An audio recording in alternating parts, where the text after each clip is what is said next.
Prince Harry has conducted an interview with conservationist Jane Goodall for Meghan's edition of Vogue, in which he suggested he and his wife will limit themselves to 2 children to try and help save the planet. This comes after a 2017 report found that having 1 child less is the single best thing you can do to tackle climate change. So, should we all follow Harry's 2-child policy, Gloria? I like that. Universal no. I was going to say, and I'm sure they're very well intended because they are very conscious of world issues. And we all try to do our bit because we're all terrified of climate change, etc. But look, they are young. I think it's a naive statement, maybe a silly statement. I might have even said a stupid statement today because they only have a young baby now. And this may sound selfish, but I would love to have more children. So I can't go along with what Meghan and Harry are saying. And I see where they're coming from, but I don't agree with it personally.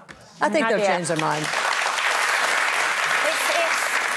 It's quite a generational thing, this, I think. Both my daughters have said to me that they're not going to have children. They're quite categoric about it. I mean, obviously, I have to do that because of the environment. Yeah, they do talk about the environment. I mean, there's actually a movement called the Birth Strikers who are part of the extinction... Some of them, I think, are part of the Extinction Rebellion movement. But my girls will say to me, Mum, we don't want them... Because they're so plugged into what's going on with climate change, this generation. And they say, but what is the world going to be like? And I think a lot of young people have real anxiety about that. But then you've said, but they're young.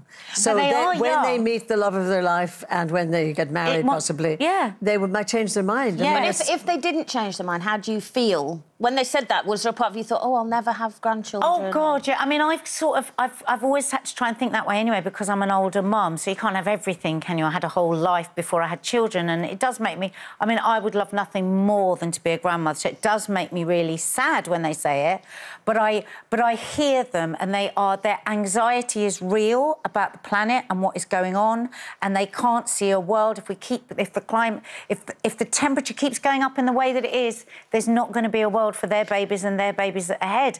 And we have to accept that a lot of young people have this real fear. Yeah, but then if everybody joined that group and everyone said, I'm never having children, then there'd be no point in saving the planet anyway, because there'd be no one on it. It's highly unlikely that will happen. It'd be an empty planet, wouldn't it? It's highly unlikely. I try to do my bit to save the planet as much as I can. Over the years, I think I've got better with it. I was a naive person of what you should do. But I'm somebody who I'll have my compost bin. You know, I have my stainless steel straw because I don't like those paper ones because they just flake apart as soon as you start drinking out of them. You know, but the thing with having more than 2 kids, you can think about all the disposable nappies that you'd have to use if you've got more than... Come on. No, but the impact is real. The population explosion is real, and it is we should go back to terry nappies or something. But I mean, you know, we're all changing. I mean, I went away for a week... I didn't hear that, sorry. Did you never use terries? I used terries. They were pretty cool. Did you? Yeah, my mum did as well. What, the old nappy sand stuff in the bucket? Yeah, my mum used to do that. But the thing is, I think Harry was saying he thought about it more, obviously, when he had his first child. It makes you think about the future when you have your child. And I remember that feeling when Shane Jr. was born, you know, 30 years ago.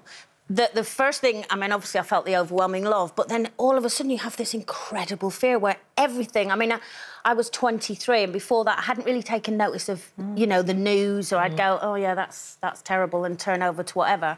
And then when Shane was born, all of a sudden I was noticing every bit of bad news, and I think children make you think... Oh, yeah, the responsibility. And I think what the younger generation are screaming at us is, please help us now fix what has been done to this planet. But, you know, the criticism of Harry and Meghan today is strong as well, because they're saying they jet around the world, you know, all the time using a lot of fuel. They have very fancy cars using a lot of petrol, etc. They live in a very big mansion with a lot of things that the public are paying for, actually. But just because you can't do everything doesn't mean you shouldn't do something. Yeah, we can all do our little bit. We all do a little bit. Yeah, well, something Prince Harry also said is that unconscious bias he talked about, which was something which so many people don't understand. He said prejudice was learned from the older generation or from advertising or from the environment. Unless we acknowledge we are part of this cycle, then we're always going to be fighting against it. So I think basically what he's saying is that subconsciously we've all got this prejudice. And he was talking about racism particularly, wasn't he? Yeah. Well, yeah. I think I've had experiences with a partner where I've experienced unconscious bias and conscious bias. Conscious bias in the fact I'm out with my partner and somebody walked past us and called me, well, they called me two things. First, they said I was a sellout because my partner was white, and they also called me a coconut. And for that, I found myself retaliating on the street, shouting and getting into an argument with that person. And for me, it's like, you know, I've taken my partner out somewhere, and they say, I'll introduce, oh, this is my partner, and they say, oh. I'm like, oh, what do you mean, oh? It's like I'm not good enough to be with that person. So I see how it's, for some people, it's easier if you're naive and you just don't know about that. But for me as a person, if I come across it, I'm going to point it out and I'm going to say something. But and I'm going to tell them. do you think it's the way that those people have been brought up? I think it is the way that people have been brought up, because I've been brought up to not know any different at all. My big thing that I say is cut me and I bleed and I've donated blood, so you've got my blood going through your veins. You don't like me, but you like my blood, though. You know, so what's the difference? I think that maybe over the generations there are certain aspects of racism or prejudice, whatever you want to call it, is actually inherent in us, really. Because I can only go back to, pardon me, Northern Ireland when I was growing up. Northern Ireland Protestant. In my town of Portadown, Catholics at one end of the town, Protestants the other. And neither the twain should meet. Schools were there, you know, schools were apart. And it's only when I went to Canada at 17, I was surprised that nobody asked me my religion, because then, when you filled in the form, it went name and then it went religion. And so when I went to Canada... But you not played with children even that were of different religion? Your worlds, in a way, never met. Yeah, I mean, they might have occasionally, but they never really met. Yeah. But when I went to Canada and I realised that Czechoslovakians, Italians, you know, everybody living together, it broadened my horizon forever. And in the end, actually, I ended up as a Protestant marrying a Catholic, which was a bit taboo then, but obviously much better now. Well, this is what he was saying, wasn't it? That you have to teach hate, that you have to teach prejudice, and that's what you were taught. You wouldn't have even known there was anything wrong with it. No, it was kind of just by inherent. inherently within your community. Yes. And doesn't that? But I love that. I love that you just stepped out of that, and then you saw the world differently, and were able to.